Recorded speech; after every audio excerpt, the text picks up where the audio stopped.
Hai mẹ hai một thằng già má cũng là phần gì sĩ mà thì đấy là phải nhìn cam la là nga sẽ Sabiro là nga chơi được cần tô cái này thì mà sponsor tô cái này thì nga chơi còn đặt được đó sao chơi là nga chơi con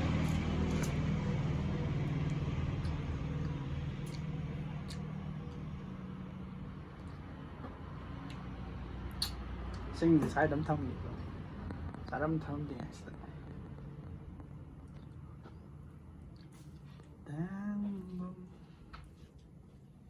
nga chơi mẹ anh ngầm người đâu sang thằng hấp chơi của hay đấy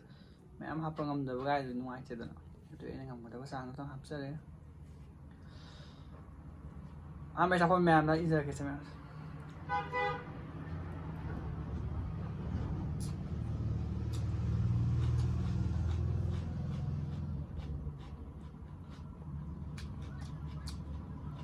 khá sòng thôi có chứ nào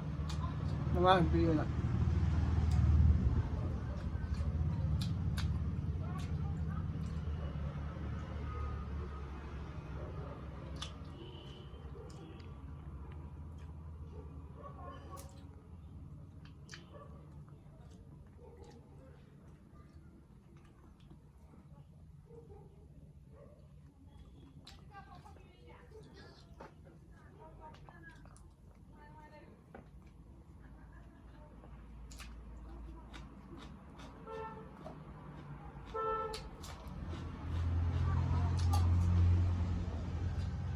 ra ngoài mày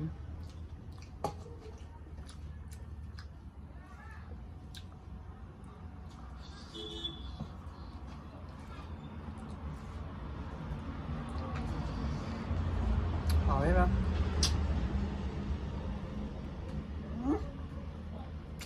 họ anh là xuyên xuyên họ nhá chồng mấy mà hỏi rồi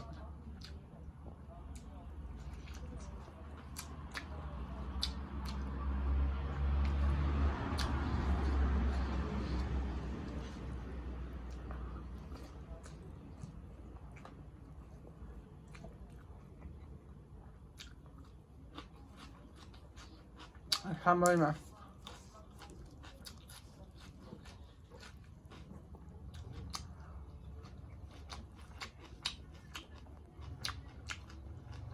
bị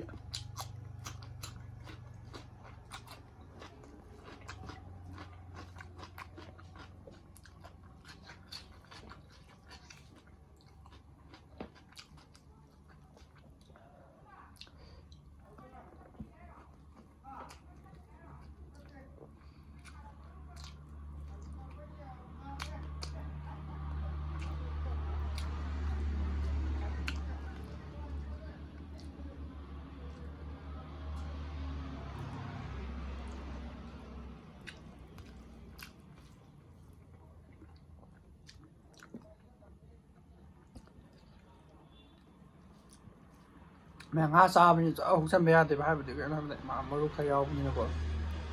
yên không có ốc cũng vậy ông xem nào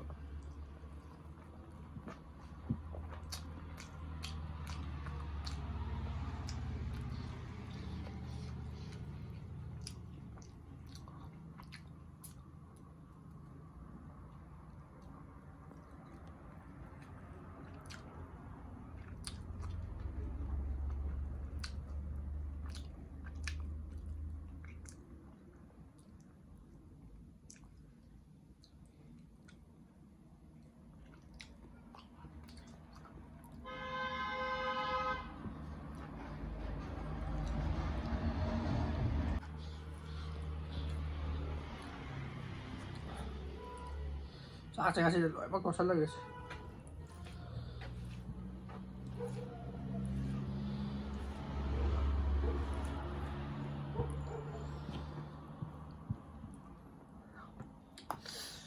lại bác tao sân giày mèo ngầm đâu con đây kìa ngầm đi ta ba mà sang này kìa nó trả ngầm đâu sân giày cái mèo ngầm đưa đi mà lại tụi ngầm đi ngầm sao mà sao con họ cầm đâu vậy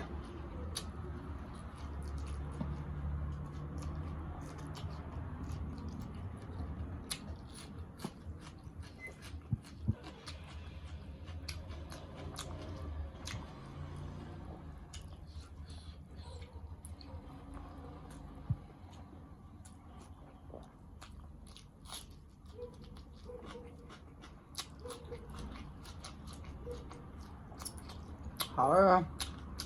đặt tôi hỏi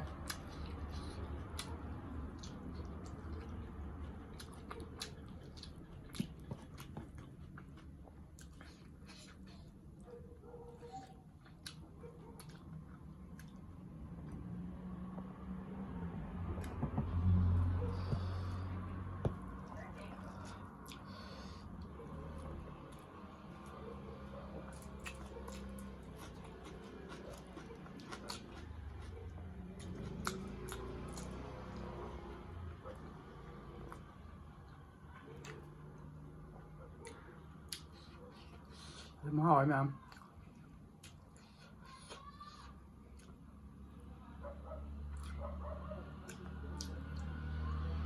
làm thế nào rồi thôiนี่ก็มาแล้วสิวันนี้พี่จะไปย่างเสียงอาทองมาแซมที่น่าเฮาเลย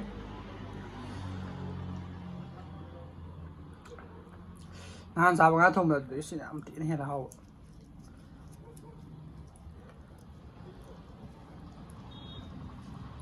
ร้านที่สาวให้เป็นเดือนนี้กำลังงานทองมาจากด้วยนะร้านโดยทะเลสาเกนมาทั้งสาเกนเราดูมาชี้ชัดเลยนะ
mà cái hai này mà xin được đâu cô sao rồi tôi làm hò vậy đúng không sao mới xin làm hò vậy mà cô sao cả vậy à xin làm sao video sao mà rồi gì ní sao mới được thùng được sao được mày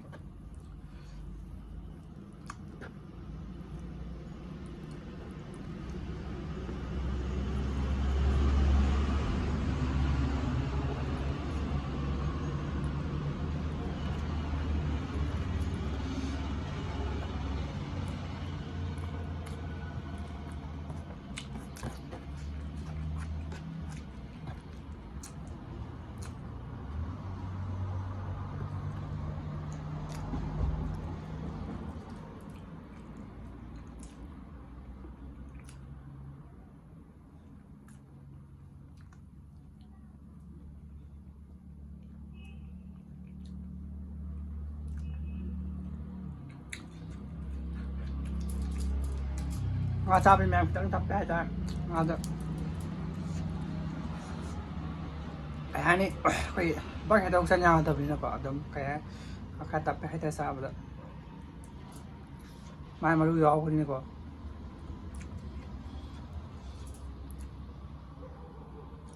ngà thòng sao mà xem mà lưu xem mình thắp vào mình ơi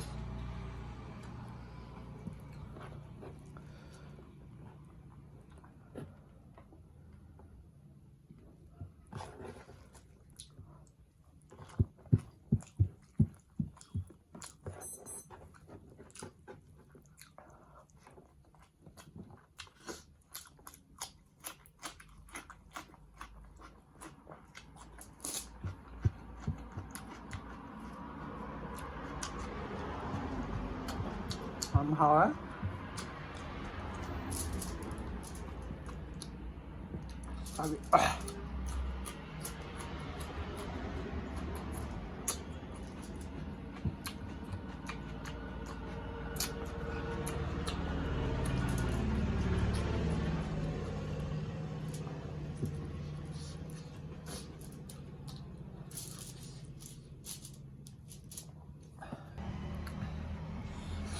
này cô đang phát giờ đấy không ꯑꯩꯅ ꯐꯖꯕ ꯐꯥꯒꯤꯗꯧꯅꯦ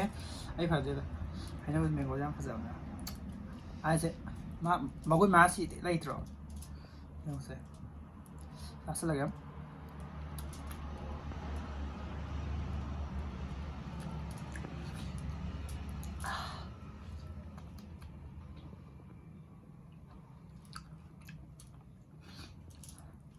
ꯉꯁꯥꯏ ꯆꯥꯈꯤ ꯃꯌꯥꯝꯁꯤꯅ control ꯇꯧꯗꯣꯏ ꯃꯌꯥꯝ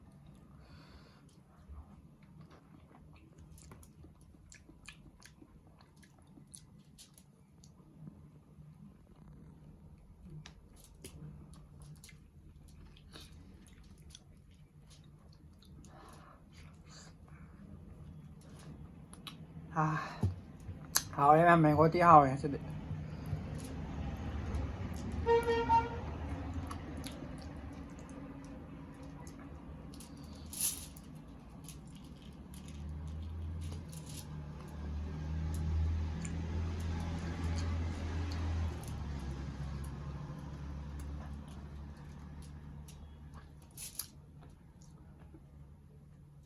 xin em thắc sang gì quá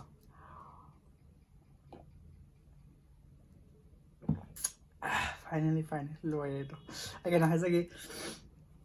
mẹ mấy video sẽ cái này nung ai bị bắt ta cái đi like share comment đọc xem video subscribe đọc xem video mong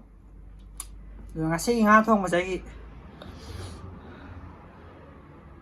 Indosa kano Indosa ini kamla na kanto bidak wani nga je sponsor to bidak wani on si sabi u kholo na ko to yam tin hawe ni kamla thank you ha je sana tin hawe dum nga si nga je dum mamang sab di sin na hawe hai chau ta